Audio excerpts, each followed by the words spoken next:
Okay. So, Diyos maray na hapon po sa tuyang gabos. Um, Good afternoon po to our Zoom participants and Facebook participants this afternoon. Maray na hapon as well to our colleagues in the Partido State University and colleagues from other HEIs who's attending us this afternoon. So firstly, may I remind our Zoom participants and Facebook viewers that this lecture is currently being recorded. Um, so as some house rules, may we ask our Zoom participants to please mute your microphones while we're having the lecture. So this week-long segment, we're on day 2. We'll focus conversations on situating the new normal in advanced education in Bicol. So this podcast series is sponsored and organized by the Partido State University through the Center for Partido Studies, directed by Dr. Danilo Hirona, the Partido Institute of Economics, directed by Roland John Bulao, the Museo de Isarog, the College of Arts and Sciences, headed by Dean Erlinda Basilia, the School of Graduate Studies, headed by Dean Bernadette Gumba, um, the Office of the University President, Dr. Raul Bredicina, the Office of the Board Secretary, Ms. Leanne Odonio, and prospective museum student volunteers.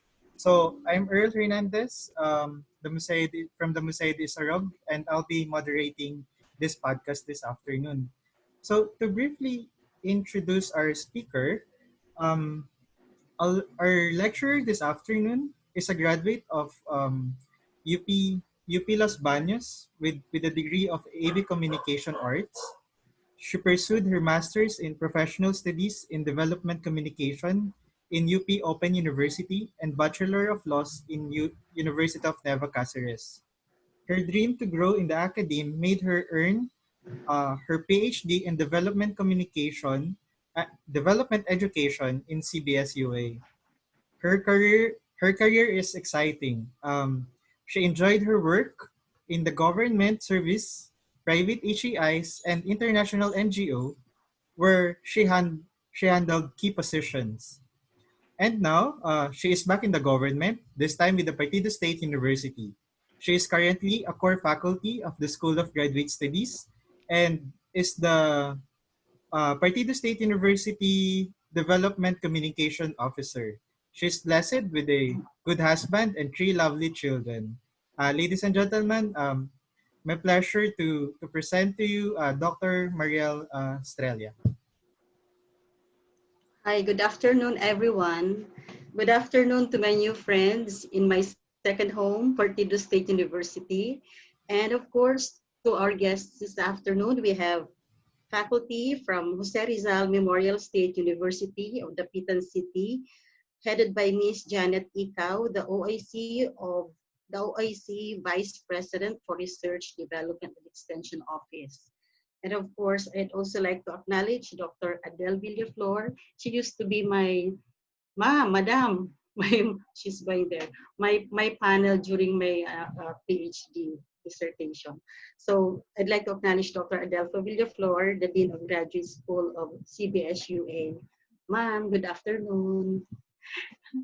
And of course, everyone, good afternoon. I'm happy that you were able to attend this lecture series. Okay, so today is the most challenging of all times. What used to be in place is presently disrupted by the pandemic COVID-19. May I just share my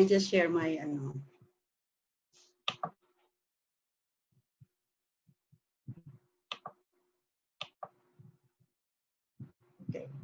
Okay na ba, sir? On screen na? Yes, po. Okay. With this pandemic, there is no doubt that other than the health and wellness sector, it's the education sector that is most affected. The classroom or face-to-face education is now shifting to a new learning space. Now, but before I proceed with my short talk with you this afternoon, let me show you the outline of my discussion. So first we have here COVID and its effects on the education sector, and then the challenges, and then we have the initiatives of other countries, and including the Philippines, and the future of education. So we'll take a little glimpse, a small glimpse of what future education is. So, but let me give you first a situationer of the following topics. So first, we will see on the table here from COVID and COVID.ph. We see that there are countries all over the world. We have Peru, we have Iran, and Turkey that are already in the plateau, meaning to say, most likely the cases would be going down, would be declining. But let's take a look at the Philippines in red. It is still increasing. In fact, last week, every day we have more or less 500 cases. While previously for the 3 months, past 3 months, parang ano lang, is only about 250, 180 to 350 at the most. On the next slide, we will see that we have confirmed cases as of yesterday, June 15, confirmed cases of 25,930 and recovered of 5,954 and deceased of 1,088. So the UNESCO data shows us that as of March 23, 2020, there is a very big impact on global education. In fact, if we look at the table closely, February 25, we have 0.3 billion students out of school. And in a matter of less than 1 month, we have 1.38 billion students out of school. So this is 80% of the learners in over 138 countries. So we can see the extent of disruption among the schools all over the world. With this, the UNESCO Director General expressed her apprehension, and I quote, "While temporary school closures as a result of health and other crises are not new, unfortunately, the global market, at the global scale and speed of the current educational disruption is unparalleled, and if prolonged, would threaten the right to education." So with this, I'd like to leave you 2 reflection questions. As we go along, I want you to think about it. So number 1 is, what do these data mean to you? And number 2, what are the implications of this data to teacher education? So let me discuss first to you the effects of COVID-19 on education. I go to the first one, reshapes the traditional education around the globe. And the second is, there is a growing innovation on public-private partnership in education. And the third effect is, there is a widened digital divide.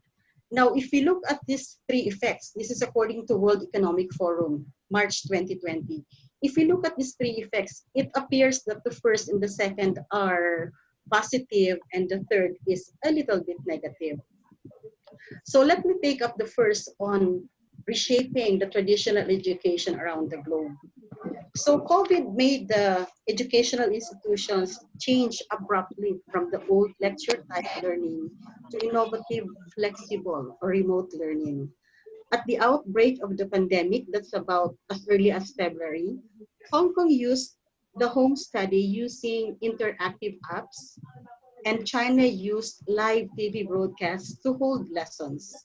While, interestingly, let us note that a certain school in Nigeria used a synchronous learning tool, the Google Classroom. Okay, so I go to the next on the growing innovations in public-private partnership in education. The learning consortiums and coalitions are being organized with diverse stakeholders, including governments, publishers, education professionals, technology providers, and telecom network operators, coming together to utilize digital platforms as a temporary solution, because probably we have in mind that this will not last long. and we will still go back to face. But later we will realize that there's no turning back actually. Okay, so China, let us note again China. China is developing a new cloud-based online learning and broadcasting platform. So in the past also, we recognize that there are private investors in education solutions and innovations. What are these? In US, we have Microsoft and Google. In Korea, we have Samsung. In China, we have Tencent, Ping An, and Alibaba. So I go to the third effect of COVID on it widens the digital divide. It is said that 60% of the world population is online. In developed countries like Japan, Korea, and Hong Kong, virtual classes are done through their personal tablets, laptops, and smartphones. But we also have to note the less affluent and less digital savvy are left behind. Of course, there's a certain percentage. In the internet, in the Philippines, internet penetration rate and the social media penetration rate is 71%. As of 2019, the Manila Times shows us the figure that of the 107.3 million Filipinos, 3 out of 10 Filipinos do not have access to the internet, with nearly the same number connecting on social media. Now, compared to other countries, Philippines has a smaller gap. That's why maybe we can be proud about that. But what does this data imply? If we have a smaller gap, anong implication po nito? Pinag-isipan ko din to kagabi and the other night. And I think almost all may have gadgets and apps, but these are not used for educational purposes. This will eventually make the without access or at-risk student population grow bigger and wider. Isn't it? Parang ganun po ang mangyayari kasi while we are known for media users, social media users, we are not also using it for educational purposes. So with this, there are some challenges. There are 3 challenges in education. So the first is delivery of learning content and learning of those students without access to flexible education are compromised. As of April 2020, almost 4.57 billion people were active internet users, which is about 59 to 60% of the global population. The remaining population of students will pose a big challenge to educators. The question is, how can we reach them and teach them effectively? During this new normal, they are at the risk of not learning much. And I think I could say that they might be lost academically, not really physically. They might be lost academically because they cannot afford the digital devices and the expensive plans that I am showing here on my slides. What's the next challenge? The next challenge involves parents or guardians. It is said here that the burden of distance and home learning is invariably placed on parents and caregivers.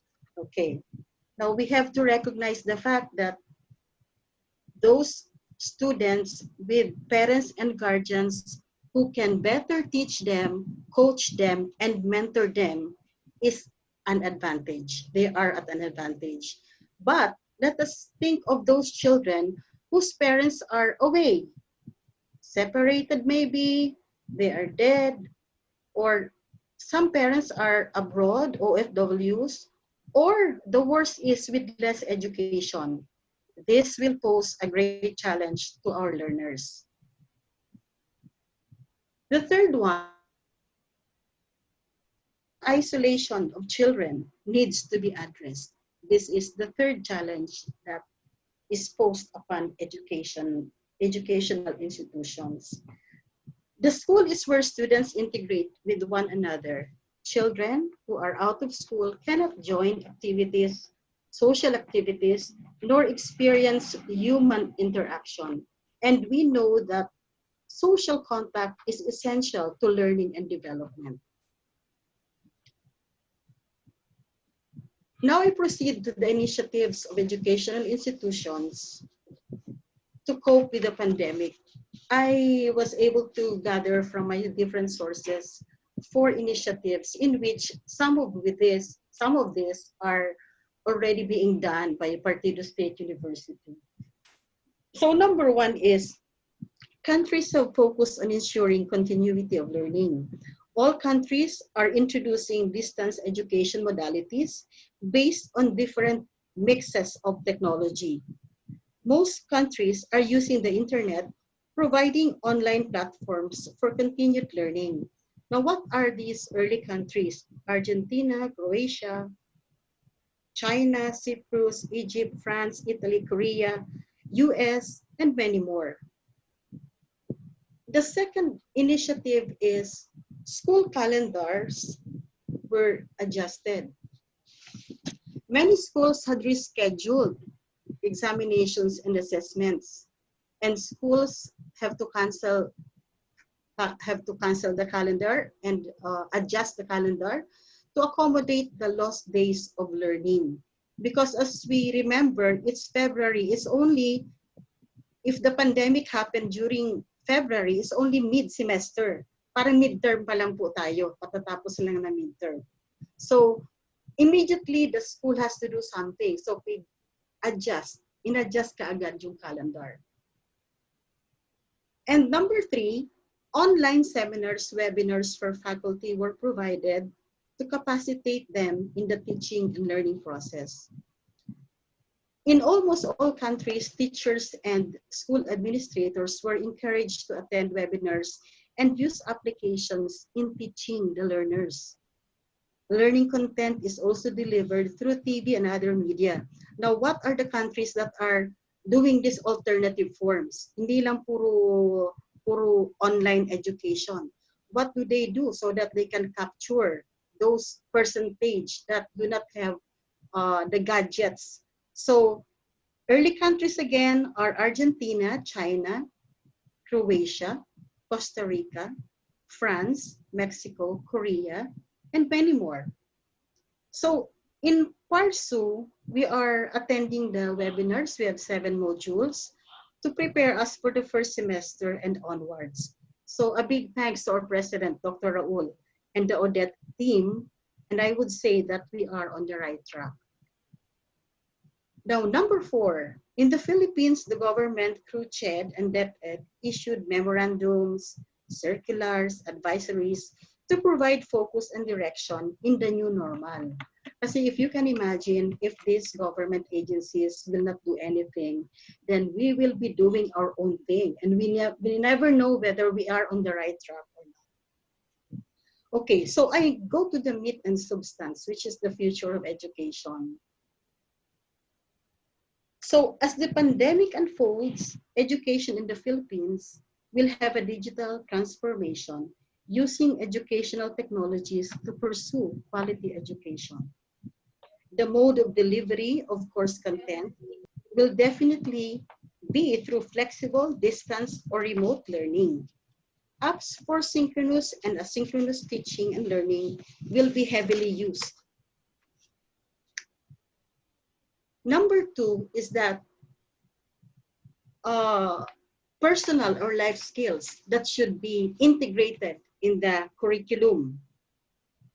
As early as 2016, there was a study by Fiedler, Devin et al., and they identified that there are 2 basic personal skills that must be included. Oh, life skills for him. The term is life skills. And these are resiliency and adaptability. For Tam and El-Azhar, the term is life skills. This will be in addition to the higher order thinking skills, which are the critical thinking and problem solving skills, interpersonal, communication, and even the office skills. Now, as early as 2014, 15, 16, they already identified future skills of 2030. Okay, so could you imagine if our students are not resilient and are not adaptable to situations like this? probably by this time, many are depressed. Many have nervous breakdown because they cannot go out and reach out for their friends, and they cannot go to school. So living in the house would be very burdensome for them. And that is where we need the resiliency and adaptability. In situations that that are beyond our control, we should develop them how to cope with these situations. Now, the third future that I can see is that educators must also analyze the learning needs of the Generation Z. At this point, it is important that educators need to rethink what we need to teach and what we are preparing our students for. We are now teaching the Generation Z, which ages range from 22 years old and below. I'd like to show you these generations and ages. Paki-identify na lang po kung saan tayo dyan. So, siguro wala na tayong silent generation. But we have the baby boomers. I'm one of the baby boomers. So, I'm proud of it. So, my baby boomers, we have the Generation X, we have the millennials, and the Generation Z. Okay. And after that, we have the Generation Alpha. Yung Generation Alpha daw, yun yung mga anak ng mga millennials. Okay, look at the ages. So, sila yung mga anak ng millennials. If the interval is every 15 years, so this one from 97 plus 5. 2013 and onwards is the Generation Alpha. Okay. Essentially, we have to note that according to Dell Technologies, 85% of the jobs in 2023 that Generation Z and Generation Alpha will work are not yet invented. This is supported by the report also of World Economic Forum that 65% of the primary school children today will be working in job types that do not exist yet. So with all this, what do you call this? Uncertain jobs, tasks, or jobs that we will assume in the future, that they will assume in the future, resiliency and adaptability is all the more important for them. Okay, so in essence, COVID-19 is a great blessing. It's not a curse. It is giving us the opportunity to make a 365 turnaround and move forward to the virtual education. It may sound so abrupt, but this is the time. There's no turning back. As a higher educational institution, we will pursue our digital journey towards quality education. We will go through digital transformation and make our existence relevant in the region and the entire Philippines. The Partido State University will definitely be one of the universities that will be playing a very crucial role in the region and in the Philippines. So to close this lecture, let me leave you what Damian Barr said, that we are on the same storm, but we are not on the same boat. Indeed, all countries are similarly situated. We are presently experiencing the impact of the pandemic, COVID-19, but each country and each educational institution have various circumstances, experiences, responses, and best practices that are unique on their own. Therefore, how we sail our boat will define the success of our journey. So again, maray na hapon po sa inyong gabos. Thank you very much.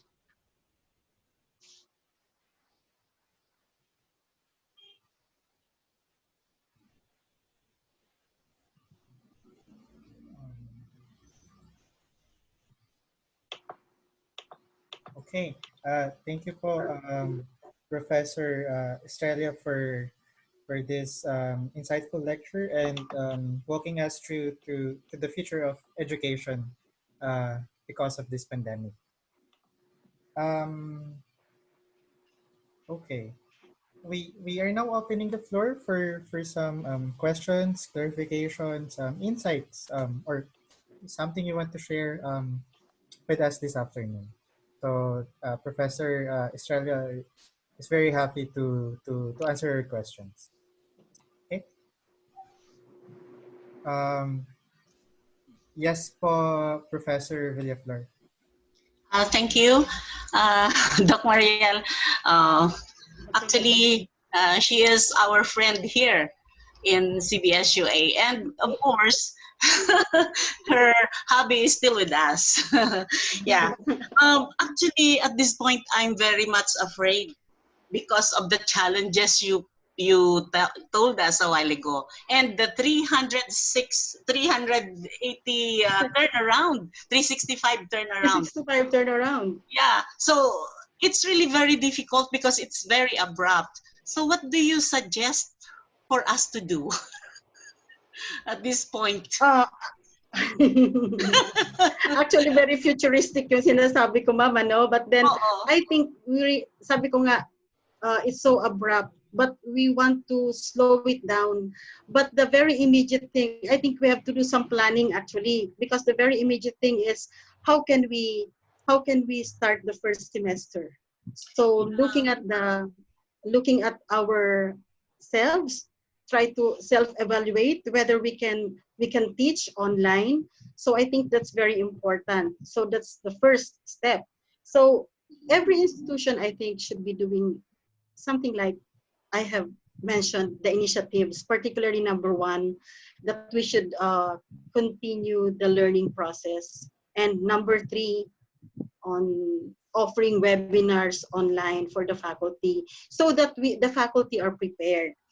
And after that, of course, once we are prepared, we can continue with our jobs in school, teaching with competence and teaching our students with the right skills that they need.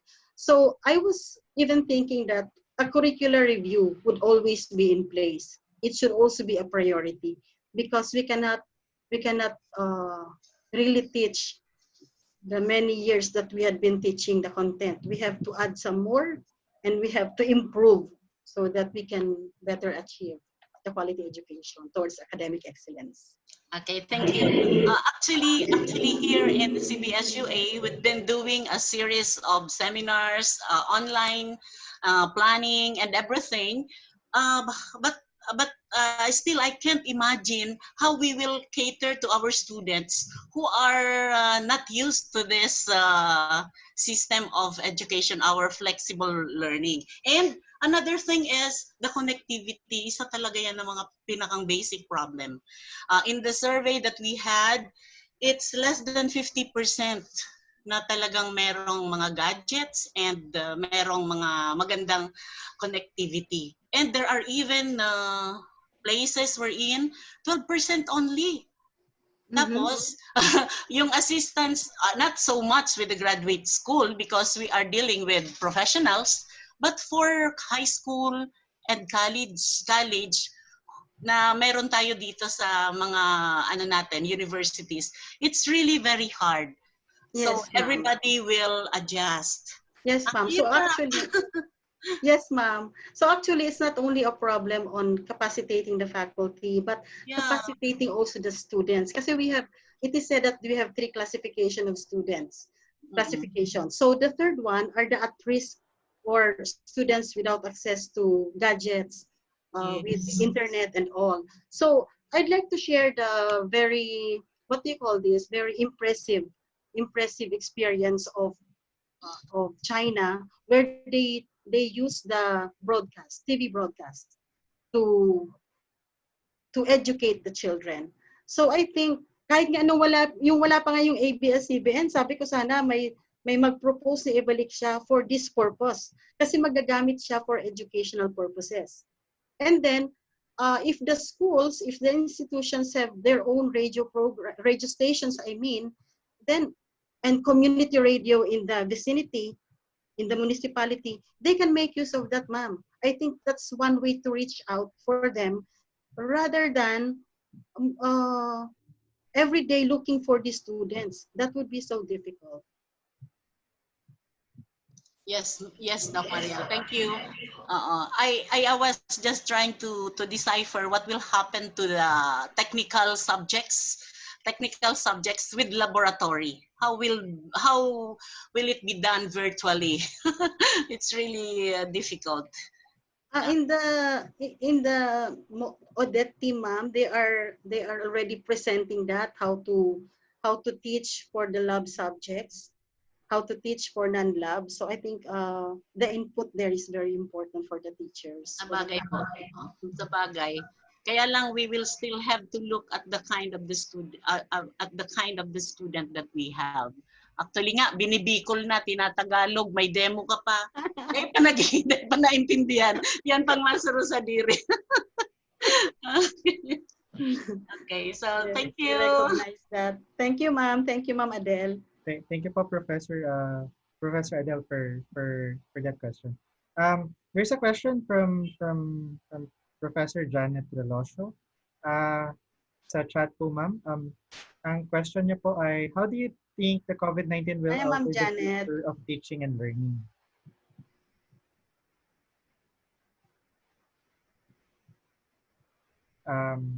Yung question niya po, how do you think COVID-19 will alter the future of teaching and learning?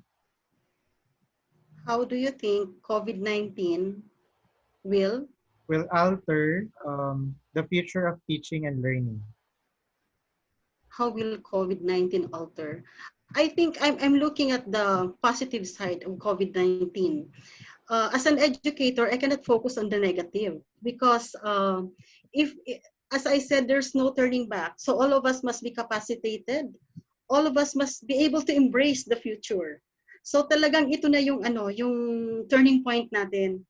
So I see it more as a positive event, positive pandemic. Kasi with this, we'll be able to upgrade. You know, may I just share po, when we went to Korea 3 years ago, may nakausap kami mga educators doon. And then they were telling us that 7 years back, so now it's already 10 years, di ba? 7 years back, when the students enroll in their universities and colleges, what they give the students is a tablet. And the tablet contains all the books, the textbooks, the e-books actually. E-books na ang binibigay. So all of it in one tablet. So they go home with that. They go to school with only that. Now, compared to our system here in the Philippines, yung mga anak ko na from St. Joseph, they have 2 bags, one in the morning, one in the afternoon. Ang bibigat na mga bags nila. So see how innovations can make education lighter for children. So I think this is also another event that could make us move forward.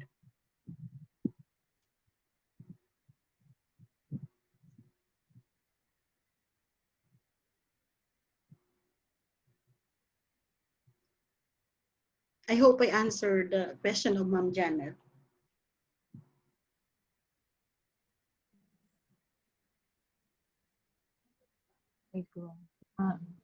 Earl?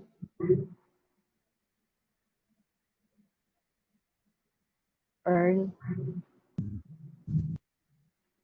Si Ma'am Burns yata may question. Ay, Ma'am Burns? yes. Good afternoon, Afternoon. Ma'am Mariel. Good afternoon, Earl, and to all the attendees.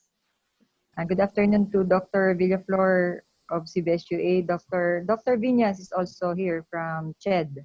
Hi, ma'am. Good morning. Good afternoon po, Ma'am Dr. Pam. Pam Viñas. Yeah. Thank you for joining us again, ma'am. And of course, my fellow deans in Partido State University and fellow faculty members. My question, Dr. Estrella, is we have already, even before the COVID pandemic, we already heard about Education 4.0, education which is anchored on fourth industrial revolution. So as early as that time, 2019, 2018, we have already been being challenged of maximizing automation, not only in the economy, not only in the labor market, but also in education. But usually, the reaction of teachers, students on different levels, Department of Education, CHED, even the graduate schools, we always say, we cannot cope, or we're not ready yet. Or there are so many areas in the country that have no internet connection. So how can we, paano kita makasabay Mhm. sa industrial revolution na yan? The other countries are already moving forward. Kita, ay, they think kaya. We're not prepared. But this one, the COVID pandemic is actually um, pushing us towards that direction. Ano, Yes, yes, and that's we're true. left Mhm. with no choice because our safety in the is on the table. Our safety is at risk. At risk. Cannot, Oh. yes, we cannot conduct face to face. So, uh, of course, the COVID pandemic is really evil. But in this aspect, I would say talagang it has forced us from different levels, different sectors to respond. And the the facilities are already there. The options are already there as you have presented in your lecture. Only that we were not ready to grab or to adapt. First, I don't know. This is just my opinion. Many are still very much tied down with what we have been accustomed to. Comfort zone. Eh ngunyan, di na pwede. So, you have to really shape up or mawawala talaga. Ano. So, Mhm. that's my observation. So, uh, it's actually preparing us or it's forcing us to adapt to the fourth industrial revolution. So, that's my question. What do Yeah, you I think? agree. Oo. And I think, sabi ko nga kanina, we have to move forward to the virtual world, virtual education. Kung siguro po kung noon medyo hesitant tayo because we do not like to learn new things, it's time to it's time to shape up and learn what we do not really know. Kasi there's no turning back. We have to cope with. Otherwise po, baka one of these days makita natin our students are much better than us. So, 'di ba, as a teacher, we should not be out. They should not. We should not be what do you call this? Overtaken ba o ma-outsmart tayo ng mga estudyante. In fact, dapat tayo ang tumuturo sa kanila. So we are the facilitators. So if we will not embrace changes, mahirap yon. Kaya actually, while I was doing this paper, I was thinking that attitude is very important. Kasi if we are full of negativity, talagang we will not be able to cope up. So, but I'm sure naman that the faculty here in ParSU are all positive about these things. And possibly we all realize that we really have to learn many things for the first semester. Okay. Thank you Thank po. you. Thank you, ma'am. We have two questions. The first question is from Ma'am Yumi Daluna. Um, yung question niya po, if online or distance learning will be proven effective in students' learning, do you think removing face-to-face learning is possible? Yeah, I think so. I think it's possible. But that's why we call that blended learning, di ba? Yung possibility of blended learning, face-to-face and the online. Ang nakikita kong possibility there is that, of course, pwedeng all online. But we are trying to cater for all types of students. So there is a possibility when things get better. I'm looking at a certain percentage of possibility that for very small classes, like 5 or 10 students, we can still have the face-to-face. That is if we already have the vaccine. But for now, we cannot gamble, cannot take risk. So our idea today is really to go and move towards distance education, all of the subjects, all institutions. Yun ang tina-target na natin because we are not looking at the possibility na pwede pa nga. But ako nakikita ko, there might be a smaller percentage, smaller possibility for that face-to-face, blended learning. Okay. Thank you po for answering that question, Professor Estrella. Another question po was from Miss Leanne Adonia, our board secretary. One of the challenges presented was the burden to the parents or guardians in assisting and explaining the lectures to the students. So how can we assist the parents, guardians to somehow ease the load po? You mean for those students, ma'am, without, for those learners whose parents are not around? I think po, yung sa challenge daw, yung Challenge number presented 2. was yung kailangan po yung guardians or parents na tulungan yung mga students sa academic load. So, parang ang ano po ngayon, paano yung tutulong po, paano po kaya natin sila tutulungan din or paano po natin may ease yung burden po sa kanila, ma'am? Sometimes, ma'am, sometimes I'm thinking that they have older siblings. If it's really impossible for the parents, for the guardians to coach, mentor, or teach them, there are older siblings, mga kapatid na matatanda, or mga pinsan na pwedeng magturo. Or in some cases, yung medyo kaya naman, they can of course get tutors for the children. I'm speaking about the elementary students. Pero yung the high school and college, I think they can manage on their own. Thank you po. Okay. Oh, okay. There's a comment and question from Sir Charlie.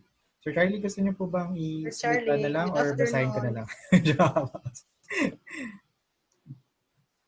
Okay, ay sige. I guess I'll read, Sir. Okay. Sige, sir. Good afternoon, everybody. I'd like to share my thought on this. I think the pandemic has just forced us to move towards the fourth industrial revolution faster. Although it's inevitable in the near future, the pandemic made us act faster. Parang imbes na magantay tayo and make us prepare ourselves better para sa fourth industrial revolution, the pandemic forced us to move towards this a lot faster. I think I do agree with Dr. Estrella that this is actually a positive development in terms of offering better educational services to our clienteles. And I think the challenge probably is how fast we, faculty members, may be able to adjust to this new normal. Ma'am, do you have any suggestion how we can do it without causing us so much anxiety? Because, adjusting to this new mode of service delivery to our clienteles is really a challenge, especially for the aging group. Aging population. Yeah. The baby boomers, like me. Yeah, and definitely will cause us to be anxious, and it is really difficult for many of us. What do you think would be the most effective way of doing it without causing us much anxiety?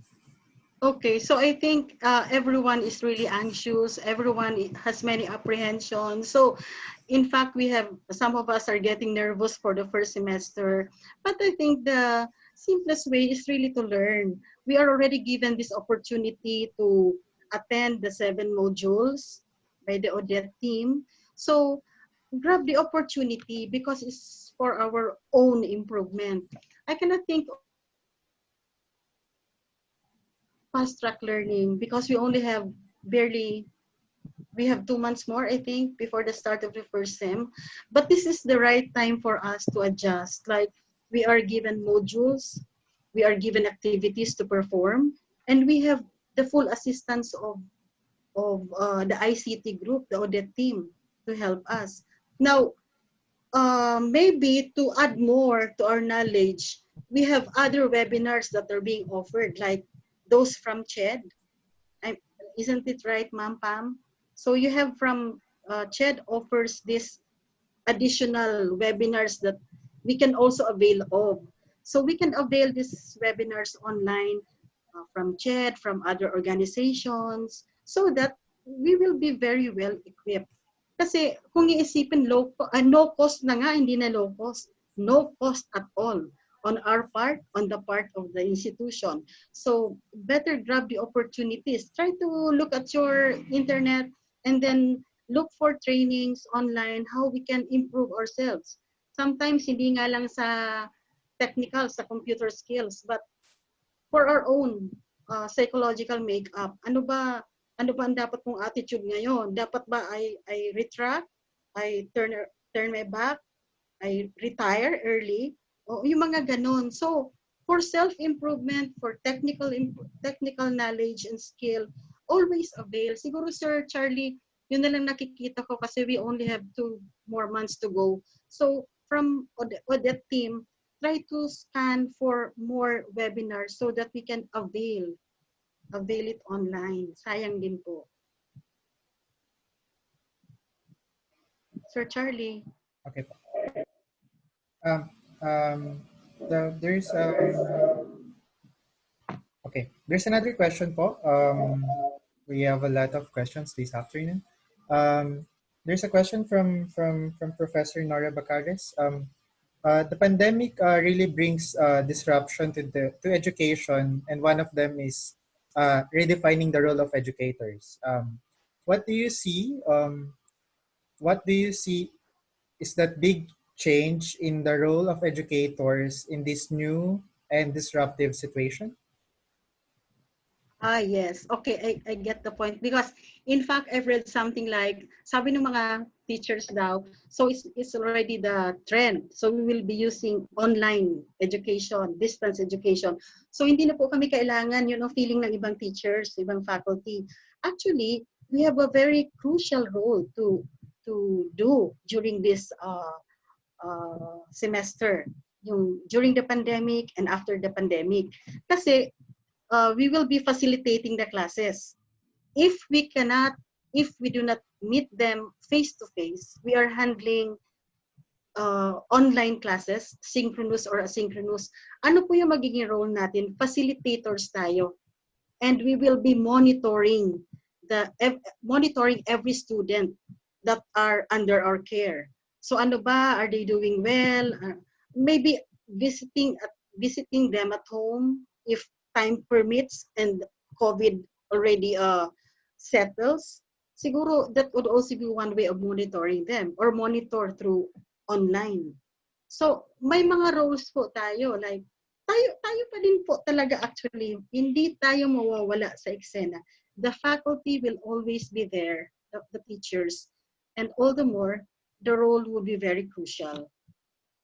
Kasi kung noon lagi tayong nag-uusap harap-harapan sa estudyante, we teach them, we get the feedback outright. This time, iba po. So, we will devise ways so that we can monitor and facilitate the class better. Always for the improvement of the class. Okay, thank you po, ma'am, for answering the question.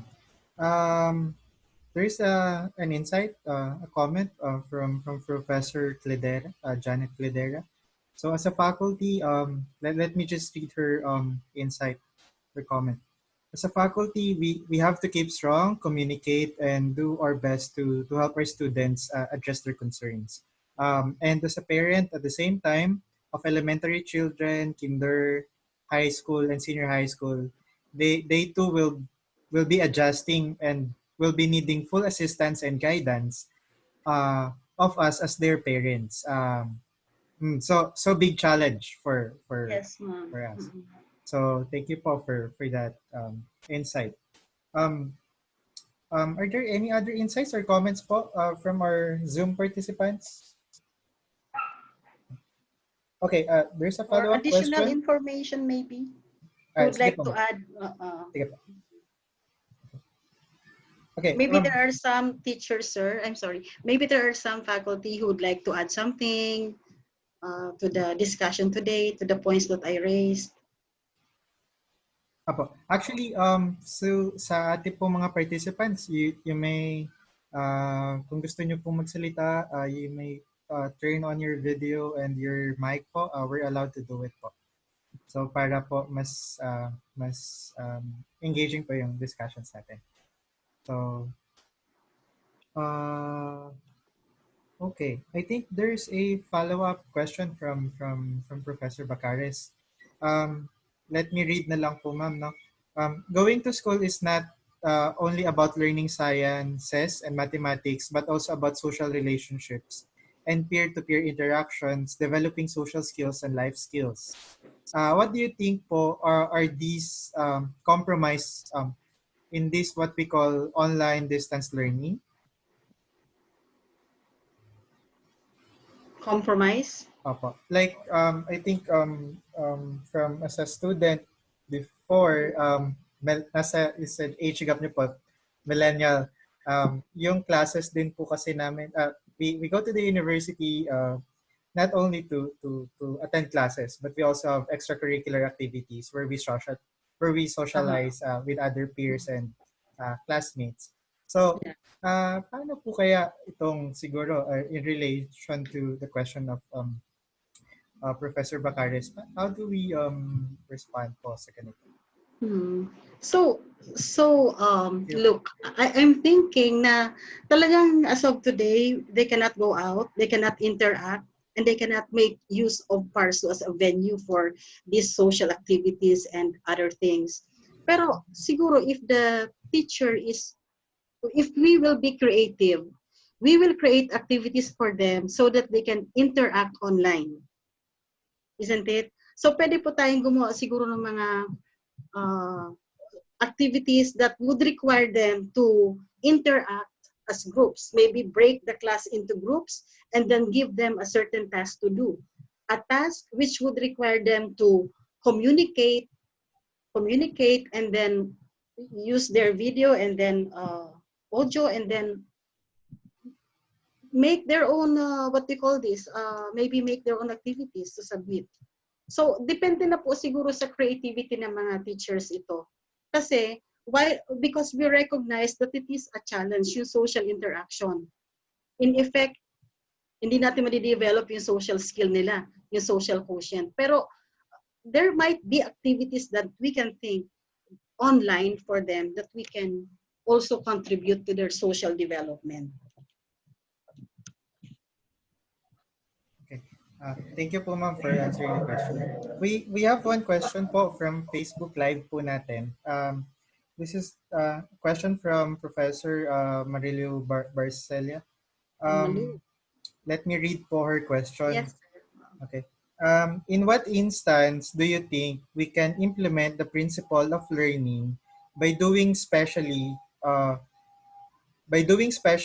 those subjects with laboratory like technology subjects?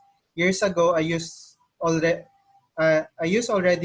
virtual lab, which is available in the internet due to unavailability of the equipment. Totoo po, natapos ko ang lesson pero ang effect hindi nila na hawakan ng equipment. Ang result, di nila alam sa actual.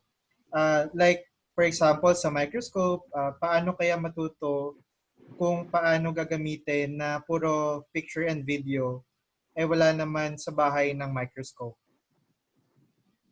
Yung actual exposing them to the actual equipment. Yeah. Okay, so I think that's one constraint that we have at the moment. So with online, with distance education, of course, we cannot provide them the physical touch of the particular equipment like microscope. Pero I think the exposure in your lessons, showing them the microscope, teaching them how to use it step by step would help so much. Kasi it would be very impossible naman isang microscope dalhin natin sa lahat na bahay na yan. So we can devise something like showing them the step by step use of a microscope and showing them a closer look of the microscope, virtual microscope. So I think there are programs online, Ma'am Malu, that we can use for that. medyo mahirap talaga. I understand that. Okay. Meron pong pahabol, question, tanong, insight? Okay. I guess we're good. On behalf of the organizing committee and our participants, we thank you. We thank Professor Mariel Estrella for delivering a wonderful lecture and for walking us through to the new normal in education. We also thank our PSU colleagues who participated as this afternoon. We thank you. We also want to thank our university officials and other um, participants who've joined us this afternoon outside PSU. Let me remind po our participants that we're also giving e-certificates. You just have to fill po yung form, yung survey form, to help us improve our activity po.